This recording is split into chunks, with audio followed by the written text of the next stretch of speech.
So I actually just brought my calculator and I'm just gonna show you how to do it. So you'll have your data in stat, like you'll press stat and then edit, and you'll go like put your X in L1 and Y in L2, and then you'll go over to L3, you'll go second stat, get list, then go down to residual, and then you're gonna residual, and it will give you that you have to put your data in like stat over to test, then go down, hit linear regression t-test, and then you'll like calculate. It'll give you all this stuff, right?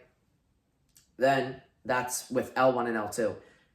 And then you'll go back, edit, and then when you go into L3, you'll go second list, residual, boom, and it'll give you the residual of that last thing you put in, linear regression t-test.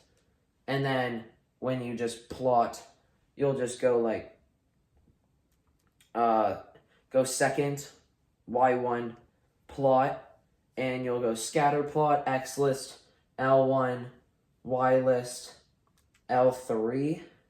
You'll go over to graph, and then zoom 9, stat plot, and it'll give you something like this, like a residual plot.